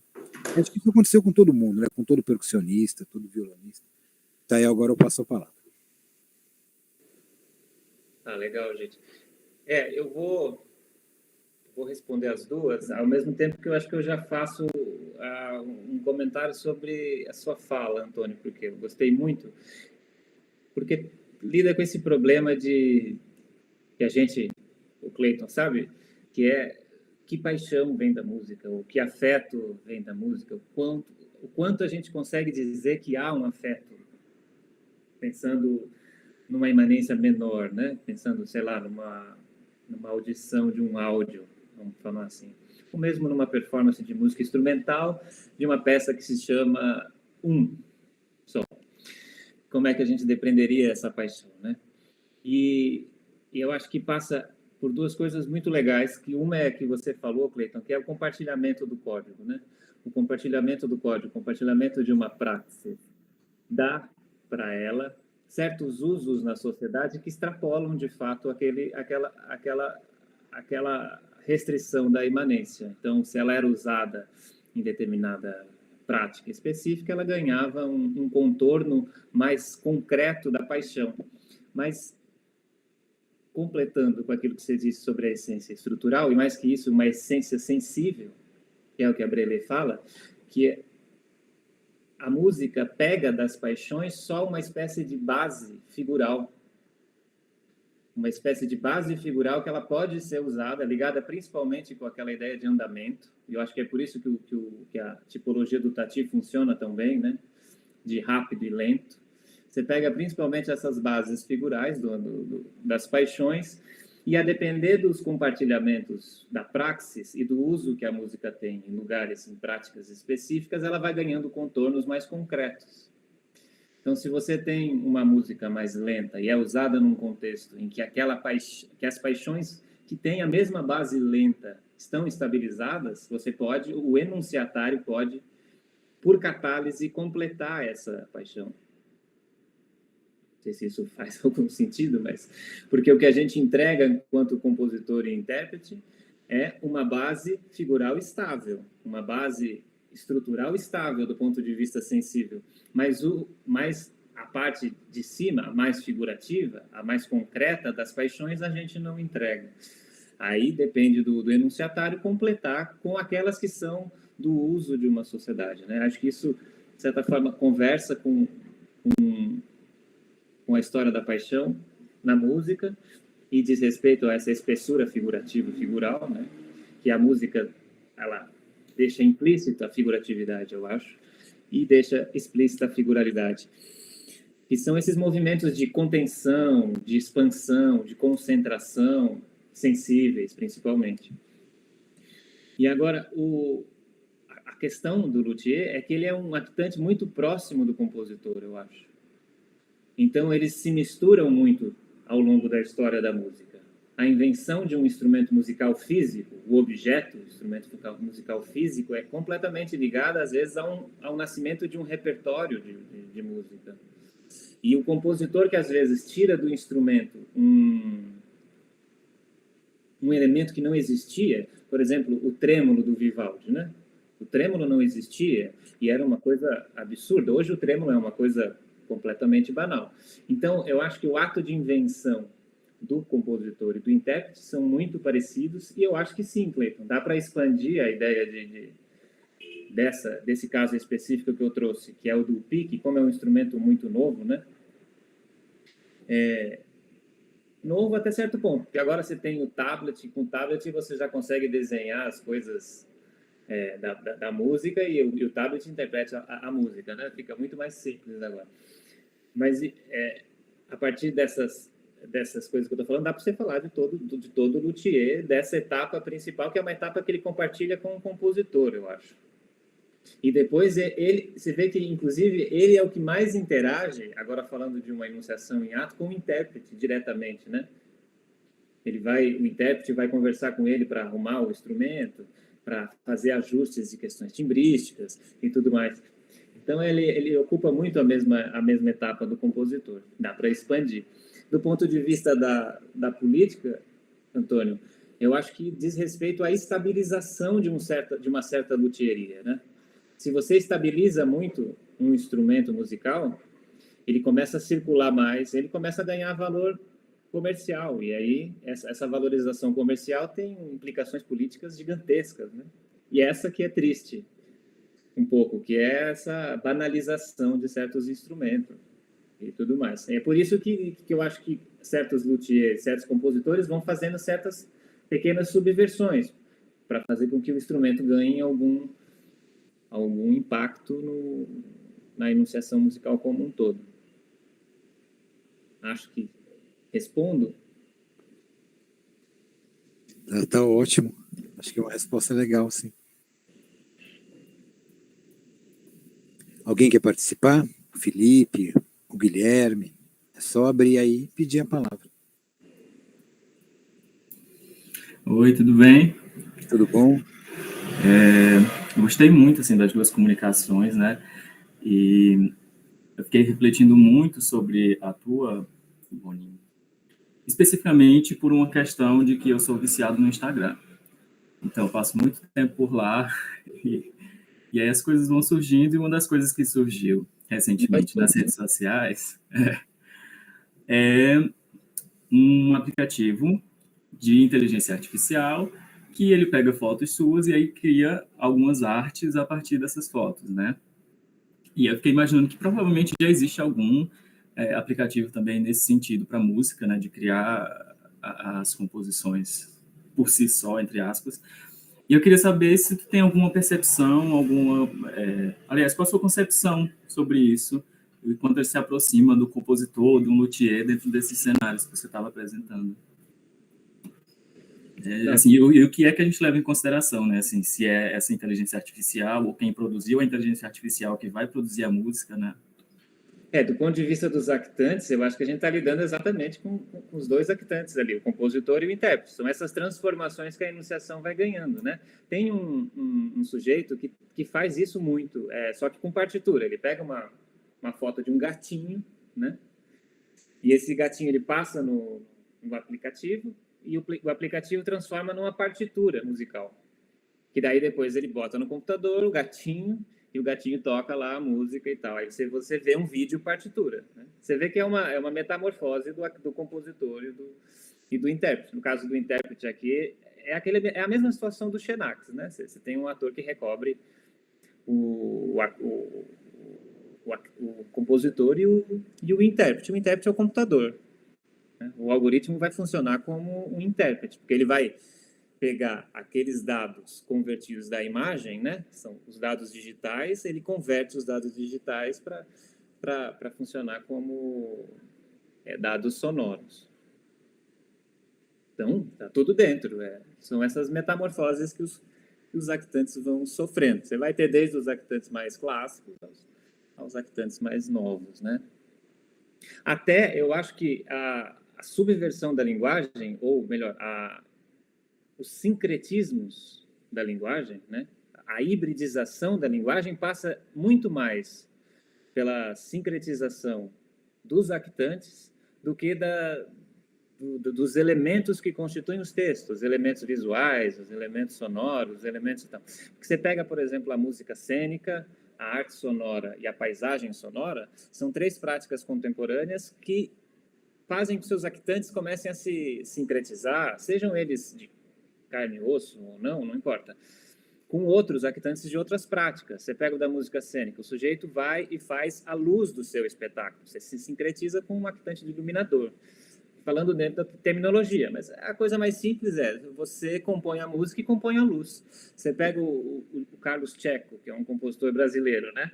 Ele compõe sempre toda a luz do seu espetáculo. Então, você começa a ter uma hibridização com outras áreas cênicas, né? Então, você começa a pôr as linguagens em contato. Pela enunciação, pelos actantes.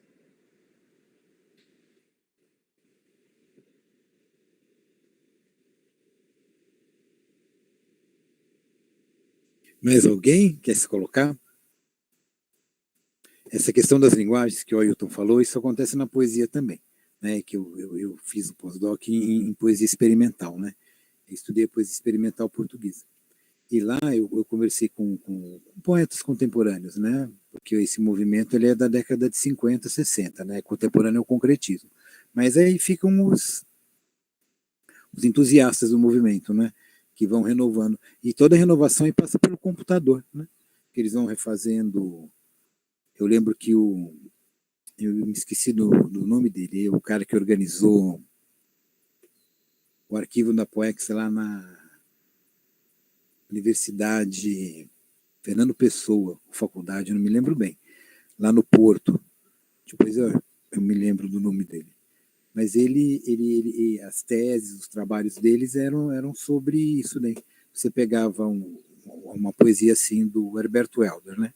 Aí você verificava ali como é que era o processo de composição, meio parecido com isso daí, né?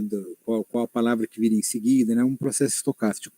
E aí ele gerava um programa de computador que fazia o poema baseado nisso daí, né? Então aí você via, né? Se ele usou o paradigma do Herberto Helder, você poderia criar outros paradigmas, né? Parece que o primeiro poema feito, ele chegou a ser formalizado com a máquina depois, mas que já tinha esse encaminhamento, é um poema do Ernesto Manuel de Melo Castro, né? Que já previa que a máquina fizesse os arranjos, né? Aí muito tempo depois, né, que surgiram os programas, eles fizeram, né? E aí saem os poemas, né? Isso já vem desde o Barroco, né? Que não tem a máquina para fazer, né? Eles propunham, né? Você soma essa palavra com essa. O Augusto de Campos traduziu isso muito, né? Esses poetas assim que faziam essas propostas. E é bem interessante, né? Esse modo de pensar, né? Como é que ele se efetiva na mídia hoje do computador, né? Igual a enunciação. É legal porque o algoritmo, hoje em dia, ele funciona para fazer as duas passagens, né? Do sistema para o processo, do processo para o sistema. Porque depois de realizado, ele pode transformar numa partitura. Ele pode pegar a partitura e transformar numa realização. Ele pode partir do sistema... O algoritmo ele funciona como um instrumento musical o tempo todo, pensando só na questão musical, né? Mas ele tem funcionado como um intermediador em todas as etapas, principalmente nas realizações ao vivo, né? Porque ele recebe um negócio, ele recebe uma informação, né, convertida digitalmente, ele faz o processo, realiza o processo interno dele e envia de novo, né? Então ele vai retroalimentando. E essas matrizes do Xenax, por exemplo, elas funcionam dinamicamente em ato. Você vai mudando a probabilidade de um evento acontecer depois de um outro durante o ato, né? Então isso é uma espécie de resumo da praxis, né? Porque você vai mudando, vai transformando o sistema ao longo do ato. Então o algoritmo é uma coisa super sintética e que propõe as mudanças existenciais como um todo. Bom. Mais alguém quer se colocar? Vamos encerrar, então, a parte da manhã. Então, olha, na hora que a gente desligar, vocês deem aí uns 13 segundos, né? Aí depois desliga, porque tem o delay, né? Nós temos que tomar cuidado, né? Quer dizer, você desliga tudo aí, né? Você acha que não está sendo transmitido? A gente está. Então, eu queria agradecer bastante, né? A participação do Gustavo, foi muito legal, né? O Xanax é um compositor fantástico. Eu lembro, assim, quando eu escutei a primeira vez a Lenda de Er, né? A Legenda de Er, é sensacional, né? A maneira como ele vai organizando as linhas, né? Você tem lá os contrapontos, ele segue a linguagem musical, né? Você percebe. É uma composição, né? Que vai envolvendo todas aquelas pistas, né? Mas eu creio que os procedimentos que você usa, se você fosse compor para violino, para violoncelo, uma orquestra de cordas, enfim, né? Você também seguiria os mesmos procedimentos, né? Como tem música ali, né? Isso quase, não os mesmos, né? Mas são semelhantes, né? Você tem o tema, a variação, né? Tudo isso que a gente estava falando é algo que é básico, né, da linguagem musical, né? Para ela se estruturar o modo, né? O que é importante ali prestar atenção ou não. Então, eu espero assim, que com esses trabalhos nossos a gente contribua para aumentar a audição desse tipo de música, né? Que quando você entra no sistema, assim, aquilo é absurdo de legal, né? Como é legal você ouvir uma peça, mesmo aquelas para orquestra, né, do Xanax, como é sensacional, né, as surpresas que você vai tendo, né, a massa sonora, e como ele manipula aquilo, como tem uma melodia, né, pode parecer estranha, né, que está acostumado com a melodia clássica, barroca, né, romântica, mas tem uma melodia muito intrincada ali que é fascinante, né, de você se envolvendo, né. Eu espero que a gente contribua para que essa música circule mais, né. Então, queridos, só para relembrar, né, hoje à tarde, né, às 14h, a gente retoma as atividades. Aí a Natália Guirado vai falar sobre contornos semióticos do sound healing, né, a terapia do som. E o Ailton, né, que está aqui conosco, vai falar considerações sobre a música e diegese no curta-metragem A Casa na Esquina. E vamos falar de sincretismo nas duas comunicações, né? Então, queridos, eu espero vocês, né? A sala está devidamente comunicada. Então é isso aí, gente. Até daqui a pouquinho. E obrigado a todos, né, por estar assistindo, por estar participando com a gente. Beleza. Até mais, pessoal. Até mais. Até já já.